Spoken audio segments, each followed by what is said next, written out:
A personal ordinariate, often called a personal ordinariate for former Anglicans, or more informally an Anglican ordinariate, is a canonical structure within the Catholic Church established in accordance with the Apostolic Constitution Anglicanorum Coetibus of 4 November, 2009 and its complementary norms. The ordinariates were established in order to enable groups of Anglicans to join the Catholic Church while preserving elements of their liturgical and spiritual patrimony. They are juridically equivalent to diocese, a particular church in which and from which exists the one and unique Catholic Church, but may be erected in the same territory as other dioceses, by reason of the right of the faithful or some similar reason. 3 ordinariates presently exist. Personal Ordinariate of Our Lady of Walsingham, Personal Ordinariate of the Chair of St. Peter, Personal Ordinariate of Our Lady of the Southern Cross. Purpose: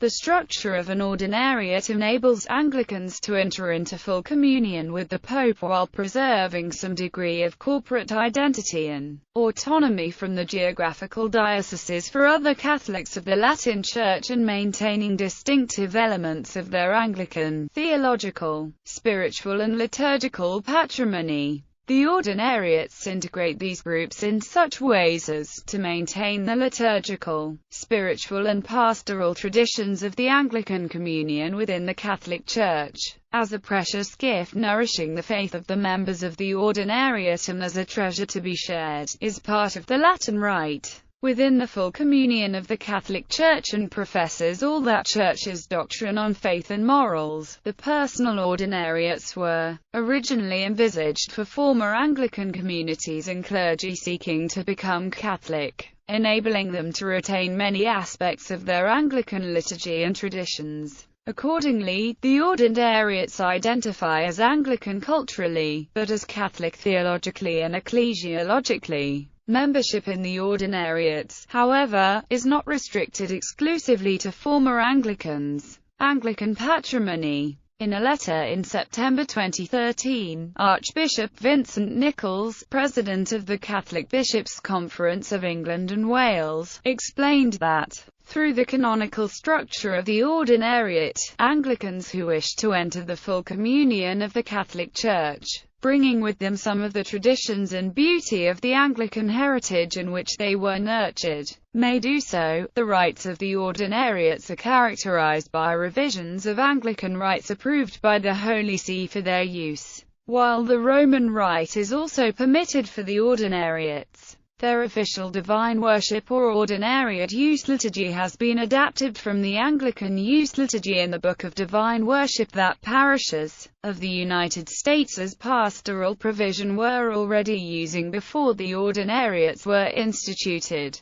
Name: personal ordinariate is the term used for each of the 3 existing ordinariates in the decree that established them. The Personal Ordinariate of Our Lady of Walsingham, the Personal Ordinariate of the Chair of St. Peter and the Personal Ordinariate of Our Lady of the Southern Cross. It is also the collective name given to all 3 in the official yearbook of the Holy See, and is a name the ordinariates themselves use. Ordinariate, for former Anglicans, is a term often used by the ordinariates themselves, by news sources of the Holy See and episcopal conferences. This terminology, however, does not mean that an ordinariate's membership exclusively comprises former Anglicans. The head of the North American Ordinariate has said that ordinariates for former Anglicans must be a bridge to Christian unity and a force for true ecumenism, and the members must build and rebuild our relationships with converts who have stayed behind in the Anglican Church. Anglican ordinariates is often used by newspapers, such as the Church of England newspaper and the Canadian Catholic Register. It is also often used by communities belonging to the ordinariates.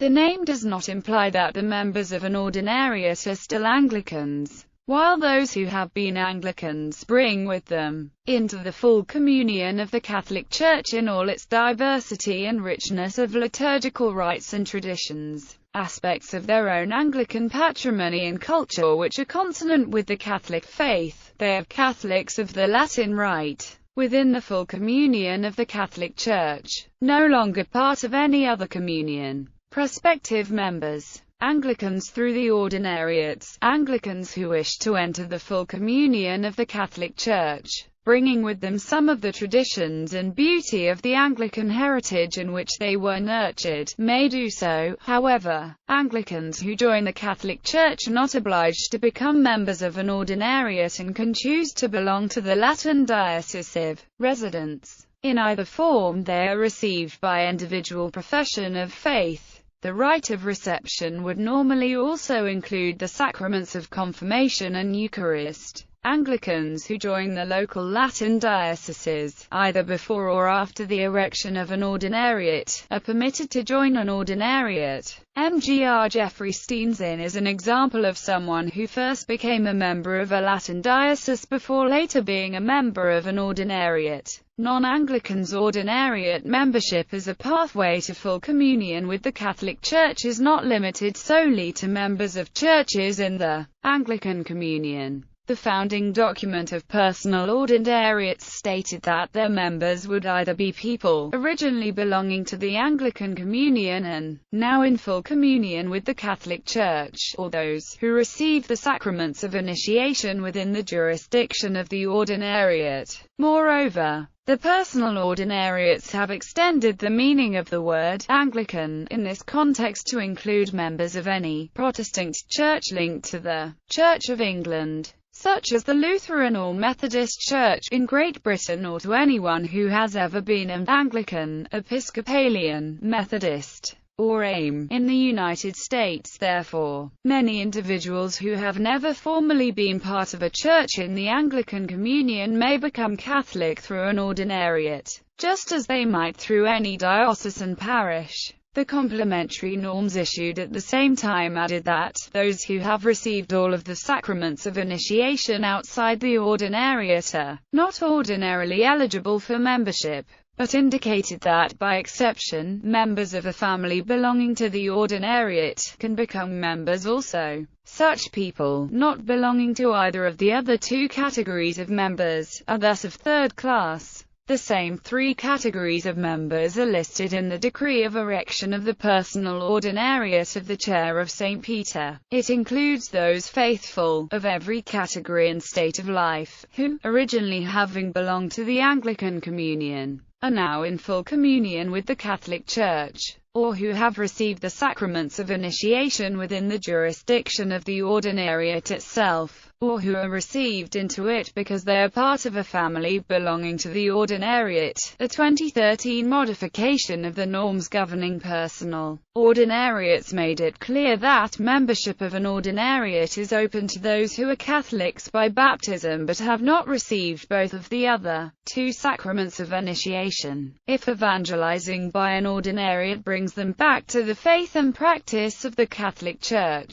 although they lack an Anglican background, they acquire membership of an ordinariate by receiving within it some of the sacraments of initiation. Other Catholics cannot, for purely subjective motives or personal preference, be enrolled in an ordinariate. However, all Catholics may regularly attend and receive communion at ordinariate services, as they can in any Latin or Eastern Catholic parish. If membership by reception of the sacraments of initiation within an ordinariate is open not only to the Catholics mentioned in the 2013 amendment, but to others also who have no Anglican background, something on which no express statement has been issued, anyone who has not yet received all three sacraments of initiation may join. This includes non-Christians, those who, in the view of the Catholic Church, do not have valid baptism, and those who, again in the view of the Catholic Church, have valid baptism but not valid confirmation or Eucharist. Protestants in general are seen as lacking valid confirmation, but Eastern Christians and some Western groups such as the Old Catholic Church, the Old Roman Catholic Church and the Polish National Catholic Church do administer the sacrament validly. Latin Rite priests can receive Orthodox Christians, who then belong not to the Latin Church but to the respective Catholic particular church. Priests of a personal ordinariate are not excluded from this authority. Anyone who is not already a Catholic can be received into the Catholic Church through the ordinariate. History. Background: the Apostolic Constitution was a response by the Holy See to requests coming from continuing Anglican churches, particularly the traditional Anglican Communion, and from Anglo-Catholic sections of the Anglican Communion, such as those involved with Forward in Faith, and, within the Catholic Church, from the Anglican use parishes, which have existed since the early 1980s, when at the request of the United States Conference of Catholic Bishops, Pope John Paul II granted the pastoral provision allowing the creation, within the territorial Latin Church dioceses of the United States, of parishes in which the liturgy would be celebrated in an approved form of the Anglican tradition and with a married clergy composed of former Anglican priests who were ordained in the Catholic Church on joining it. Many of these Anglican-use Catholics had left the Episcopal Church because of women's ordination, especially to the episcopate, revisions of the liturgy, and changes in its moral teaching. These changes evidenced also in the consecration of a homosexual bishop and the blessing of same-sex couples have provoked serious tensions within the composite Anglican world, as Cardinal Walter Casper said in 2009, leading to the request to which the Apostolic Constitution was a response. The discussions that led to the granting of the 1980 pastoral provision raised some of the ideas that came to fruition in the decision of 2009. One was the setting up of a structure for former Anglicans similar to the military ordinariate, an idea that was not then acted on because of the small number of Anglicans involved at that time. In October 2007, the traditional Anglican Communion presented to the Holy See a petition for full union in corporate form with the Roman Catholic Church.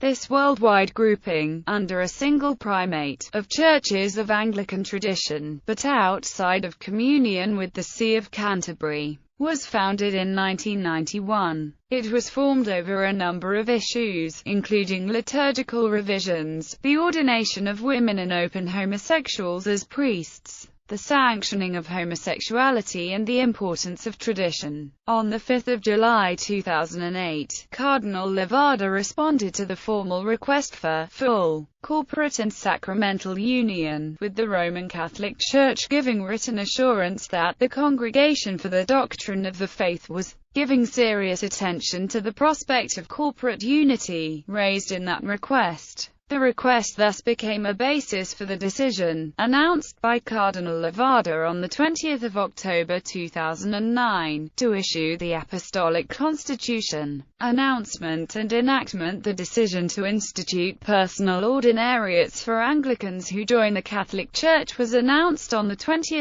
October 2009 by Cardinal William Levada at a press conference in Rome and by the Archbishop of Canterbury, Rowan Williams, and the Archbishop of Westminster, Vincent Nichols, at a simultaneous press conference in London. The Apostolic Constitution enacting the introduction of personal ordinariates for former Anglicans was released on 9 November 2009, together with supplementary norms for the ordinariates, allowing former Anglicans to enter full communion with the Catholic Church while preserving elements of the distinctive Anglican spiritual and liturgical patrimony. Provision was made for ordination as Catholic priests of married former Anglican clergy, but for historical and ecumenical reasons married men could not be ordained as bishops. The ordinary, who will usually be appointed from among former Anglican clergy, can therefore be either a priest or a bishop.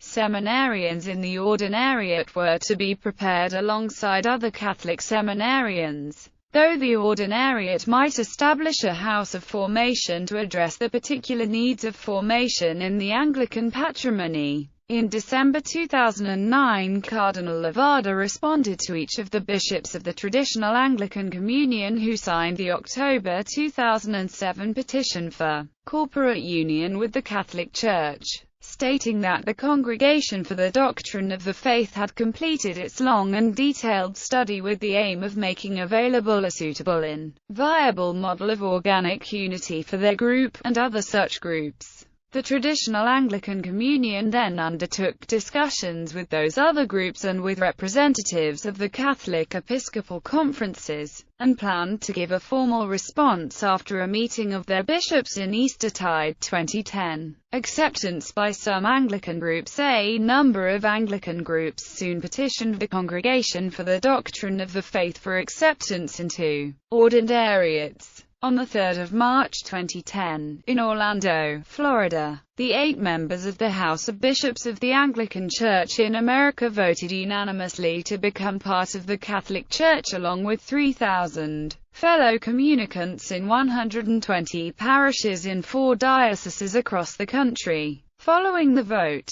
the bishops and the pastoral provision parishes sent a joint petition to the Congregation for the Doctrine of the Faith requesting the establishment of an ordinariate in the United States and making some suggestions about how that could be done. On 12 March 2010, the Anglican Catholic Church of Canada formally requested the erection of an ordinariate in Canada. Several congregations later left the small denomination, refusing to join the Catholic Church.